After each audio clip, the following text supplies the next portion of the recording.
Assalamualaikum warahmatullahi wabarakatuh. Perkenalkan, nama saya Revi Mariska dengan NPM 21140162, mata kuliah Strategi Pembelajaran Prodi PGSD 2C dengan dosen Ibu Nurzana MPD.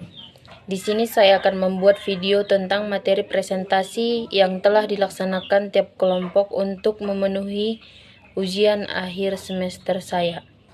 Di sini judul pembahasan saya yaitu pengembangan alat evaluasi. A. Tes dan tujuan pembelajaran. Penilaian adalah salah satu komponen dalam proses pembelajaran yang meliputi: 1. Tujuan pembelajaran, yang kedua metode pembelajaran, dan yang ketiga penilaian hasil belajar. Tujuan pembelajaran atau kompetensi merupakan tujuan pembelajaran yang harus dicapai. Maka desainer pembelajaran harus segera merumuskan item tes sesuai dengan tujuan yang dirumuskan. B. Tes hasil belajar. 1. Pengertian. Selama ini tes merupakan alat ukur yang sering digunakan untuk mengukur keberhasilan siswa mencapai kompetensi. Tes pengukuran keberhasilan sering dikenal dengan CRT adalah tes yang terdiri atas item-item yang secara langsung mengukur tingkah laku yang harus dicapai oleh suatu proses pembelajaran. Yang kedua, petunjuk tes pengukur keberhasilan. Untuk pengembangan tes pengukur keberhasilan atau tes yang didesain untuk penilaian acuan patokan, ada beberapa hal yang harus diperhatikan. A. Item tes diturunkan dari indikator hasil belajar. B. Item tes harus berorientasi pada hasil belajar. C. Item tes perlu menjelaskan dalam kondisi yang bagaimana hasil belajar itu dapat ditunjukkan. D. Setiap indikator hasil belajar sebaiknya disusun lebih dari satu item tes. 3. Kriteria tes. Sebagai alat ukur dalam proses evaluasi, tes harus memiliki dua kriteria, yaitu kriteria validitas dan reliabilitas. Tes sebagai alat ukur dikatakan memiliki tingkat validitas seandainya dapat mengukur apa yang hendak diukur. Tes memiliki tingkat reliabilitas atau keandalan jika tes tersebut dapat menghasilkan informasi yang konsisten. 4. Jenis-jenis tes. Tes hasil belajar dapat dibedakan atas beberapa jenis. Berdasarkan jumlah peserta, tes hasil belajar dapat dibedakan menjadi tes kelompok dan tes individual.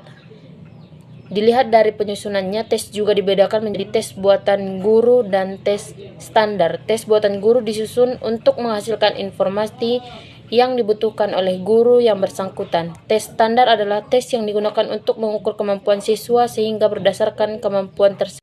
Tes standar yang dapat memprediksi keberhasilan belajar siswa pada masa yang akan datang. Dilihat dari cara pelaksanaannya, tes dapat dibedakan menjadi tes tulisan, tes lisan, dan tes perbuatan.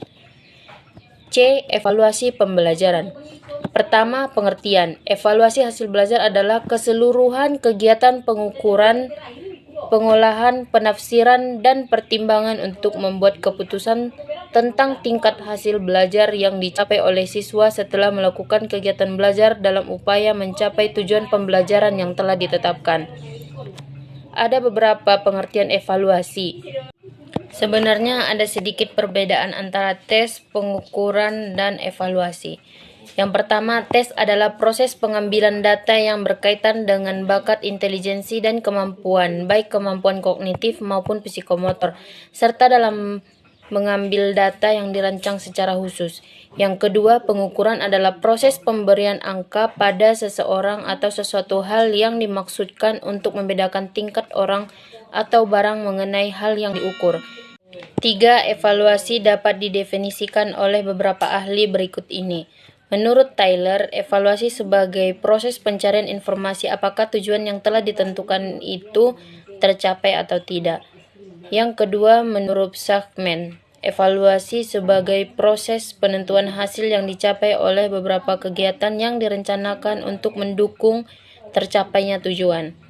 2. Fungsi evaluasi.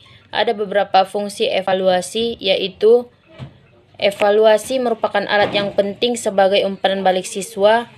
Evaluasi merupakan alat yang penting untuk mengetahui bagaimana ketercapaian siswa dalam mencapai tujuan yang telah ditentukan. Evaluasi dapat memberikan informasi untuk mengembangkan kurikulum. Informasi dari hasil evaluasi dapat digunakan oleh siswa secara individual dalam mengambil keputusan. Mungkin cukup sekian video penjelasan yang dapat saya sampaikan. Kurang dan janggalnya saya mohon maaf. Assalamualaikum warahmatullahi wabarakatuh.